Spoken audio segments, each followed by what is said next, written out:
앞으로 우리가 살아갈 현실은 점점 더 빡빡해질 겁니다. 특히나 그 중에서 이제 금융권들에게 이제 빚을 지고 있는 사람들, 마이너스 대출이나 신용 대출을 가지고 있는 사람들, 그리고 주택담보대출을 가지고 있는 사람들, 무리하게 빚을 가지고 있는 사람들의 삶이 점점 더 어려워질 텐데요. 결국 그들은 이제 금융권들에게 잡힌 물고기다, 노예가 된 거다라고 보면 맞을 것 같습니다. 노예 신세가 이미 된 거죠. 그들은 쉽사리 벗어나지 못합니다. 무리하게 당연한다는 듯이 비치고 살았던 그네들의 삶이 나아질 리가 없죠. 겉으로 볼 때 개돼지처럼 처먹고 디룩디룩 살이 쪄가지고 뒤뚱거리면서 다니는 인간들, 겉멋 부리고 외제차 끌고 다니고 되게 잘난 것처럼 팔자걸음 걷고 떠들고 다니고 세상 자기들이 다 가진 것처럼 거드름 피우고 다니는 인간들이 앞으로 지옥으로 추락할 거다라고 보면 맞겠습니다. 그런 놈들은 자빠져야 되죠. 많이 몰락하고 많이 망가져야 됩니다.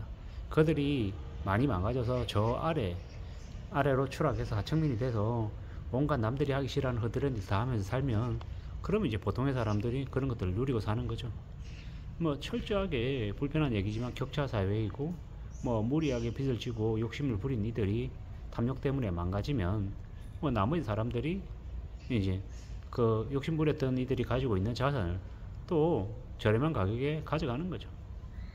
결국 이제 먹고 먹히는 양육강식의 시대가 지금의 시대도 똑같다라고 이제 보는 거죠. 근데 겉으로 보이는 모습들, 사람 누구나 다 겉으로 보이는 걸로 모든 걸 다 판단할 수 없지만 대체로 어느 정도로 보입니다.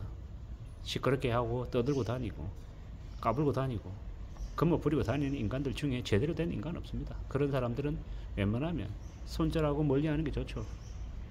돼지처럼 디룩디룩 살쪄가지고 그 몸 키운다고 되게 대단한 것처럼 해다니는 인간들, 결국 그렇게 살찌운 자기 몸이 이제 개돼지처럼 나중에 사육당할 수도 있다라고 생각해야 되는 겁니다. 하면 욕심 부리고 탐욕 부리고 까불고 다니면요.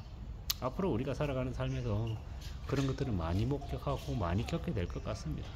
사는 게 쉽지 않은데 너무 쉽고 만만하게 생각한 탓에 그렇게 될 것 같다라는 거죠. 앞으로 두고 보면 두고 볼수록 이 경제 쓰나미, 경제 충격은 더 극심해질 겁니다.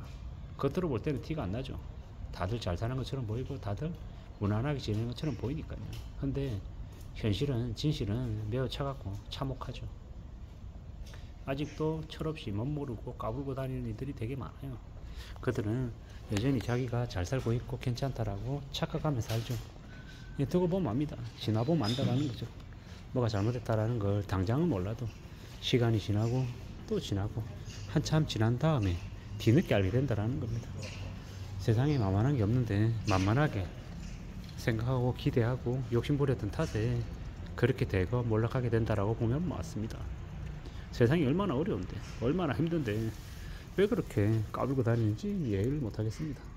자기들이 되는 것처럼 왕좌왕 왔다 갔다 어디로 갈지도 몰라서 방황하고 살만 뒤룩뒤룩 쪄가지고 개돼지처럼 살찌워서 그런 거 보면 참 한심해 보이죠.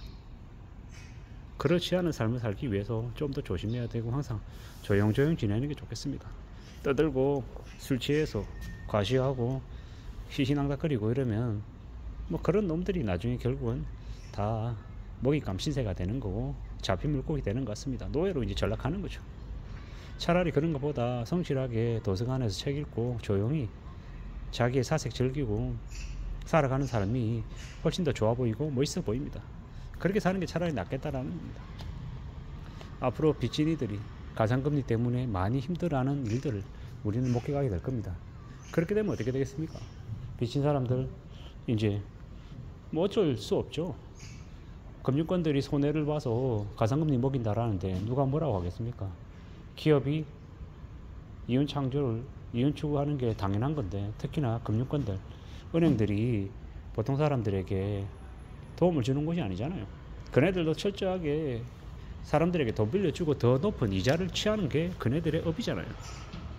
그런데 은행을 자선사업가처럼 정부인 것처럼 착각하는 사람들이 있습니다. 그러다가 된통 당하는 거죠. 절대로 빚져서는 안 됩니다. 빚지지 말고 자기 돈으로 뭔가 할 생각하는 게 제일 낫습니다. 사람들이 자꾸 착각하는 게 집 사는 것도 대출로, 차 사는 것도 대출로, 냉장고 사는 것도 대출로, 핸드폰 사는 것도 대출로, 뭐 전부 다 할부로 카드 꺼가지고 다 하다 보니까 세상에 사람들이 다 빚지고 사는 걸 뭐 별거 아닌 것처럼 얘기하는데, 그렇게 살면 나중에 어떻게 됩니까? 시간 지나면요, 몸 팔아야 되고 장기 팔아야 되고 자기 인생을 팔아야 되는 거예요. 세상에 공짜 없죠. 빚졌는데 싸게 산다고요? 웃기는 소리 하지 말라고 그러십시오. 빚지면 비싸게 사는 겁니다. 완전 비싸게 사는 거죠. 그걸 모르고 그냥 당연하다는 듯이 별거 없는 것처럼 얘기하는 놈들이 바보 등신이고 한심한 인간들인 거죠. 대한민국에 자기 통장에 단돈 100만 없는 사람이 얼마나 많은데요. 참 어처구니 없는 일들을 많이 겪습니다. 세상에 부자들이 많다는 등 개소리하는 놈들이 너무 많죠. 부자들 몇이나 되겠습니까? 통장에 잔고에 1억 이상 있는 사람 몇이나 되겠습니까? 100명 중에 10명요? 20명요? 30명요? 아마도 정확하게는 모르겠습니다만은 통장 잔고에 1억 이상 가지고 있는 사람이 100명 중에 한 서너 명 될까요? 물론 뭐 10,000명 중에 뭐 몇 명은 뭐 1억이 아니라 수십억을 가지고 있을 수도 있죠. 양카가 심하니까, 초양카되어 있으니까. 근데 아래로 내려가면요, 제가 보니까 20대 30대의 이제 세대의 절반 이상이 통장 잔고에 100만 원이 없다 그러더라고요. 그게 2020년인가 2021년 집계니까. 뭐 실제로 따지면 100만 원도 없는 사람들이 50%가 아니라 60%, 70%, 그 이상도 될 수 있을 거라는 생각을 해봅니다. 전 연령으로 이제 따지면 또 숫자가 달라지는 거고요. 이게 다 통계청이나 이런 데 자료가 다 있더라고요. 몰랐는데 그렇더라고요. 신용불량자는요, 예전에 이제 카드 사태 때 뭐 380만 명, 360만 명까지 신용불량자가 있었는데, 지금은 그 신용불량자라는 말 자체가 없어져 버렸죠. 신용유의자로 얘기하던데요. 채무불이행자로 얘기하던데, 그 신용불량자가 앞으로 몇 명이 되겠습니까? 300만 명요? 아마도 훨씬 그 이상이 될 겁니다. 400만 명, 500만 명, 600만 명.